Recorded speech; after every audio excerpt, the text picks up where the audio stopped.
Hey everyone, Brian Stevenson here, and today I wanted to talk about the Landowner Transparency Act, which is a new piece of legislation that the BC government and the Land Title Office are bringing into effect November 30th. Now, why is this relevant for you guys? Well, it's going to affect your clients, anyone who's acquiring an interest, and yourselves. Anyone who's acquiring an interest in property in BC will now have to file a declaration about those individuals who are gaining an interest on title.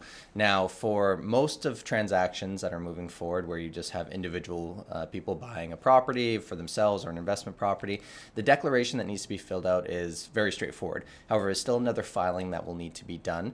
The awkward and frustrating thing about this, initiating of this new regime, is that the Land Title Office and the BC government won't be releasing the form declaration to be able to use with the filings that we're going to be making until November 30th. So what that means is, although they've given us an example of what the form will look like, the systems that we use on the back end to generate the forms and have the documentation prepared for the client to sign in advance of the closing date will not have access to this form until November 30th. So just to kind of emphasize, now let's see if this works here. Yeah, I think that works well.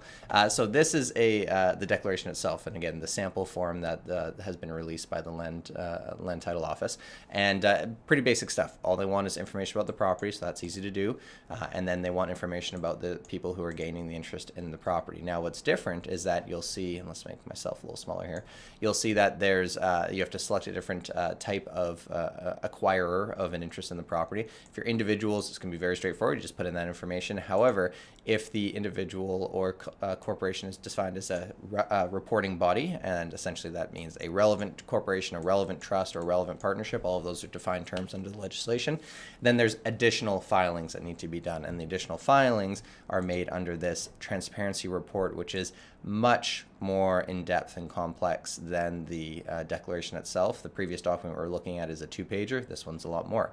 Now, this does, the way you fill out this form is dependent upon the facts of the scenario. Everything won't be relevant in that form. And again, the declaration that everyone will have to be doing is very straightforward. It's just, it only gets longer if there's more parties involved.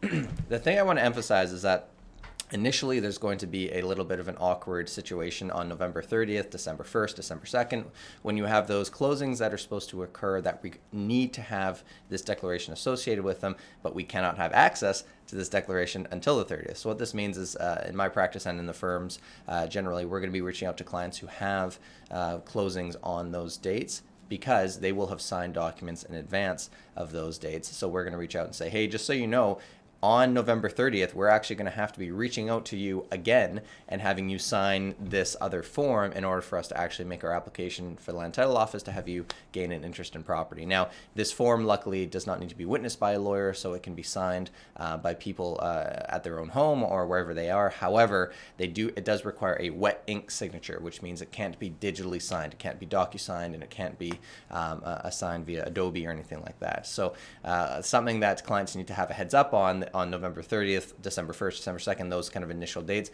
they will need to be mindful of, okay, I actually do have a thing I need to do that day in order for my transaction to complete. So we'll be reaching out proactively to clients on that. But I wanted to bring this to your attention, this whole regime generally to your attention, just so you're aware. I'm going to include a fact sheet issued by the Land Title Office to have handy for yourselves if you want more information on it. But it's something that we're navigating as we go through the process. The whole Law Society of BC is addressing this as well. And yeah, so just a change that we have to deal with, a bit more inquiry being made by the government as to who owns what and who has indirect control over property. And that's really what the report that you would have to fill out gets to, is they want to figure out, okay, this company, who has an interest in the company, who is actually going to be able to have some indirect control. And it's all getting down to, mostly primarily driven by stuff down on the coast, trying to determine who is actually making acquisitions and benefiting from BC real estate. And the government will probably be using this information to make kind of determinations on how they want to proceed with different tax regimes and different ways to try to govern the market accordingly, and make it more accessible for BC residents to gain an interest in places to live. Hope that all makes sense. If you guys have any questions, please feel free to reach out. Again, I'll include some more information and links to these resources in the email that I'll send out with this video. Have a great day, and we'll talk soon. Thanks. Bye.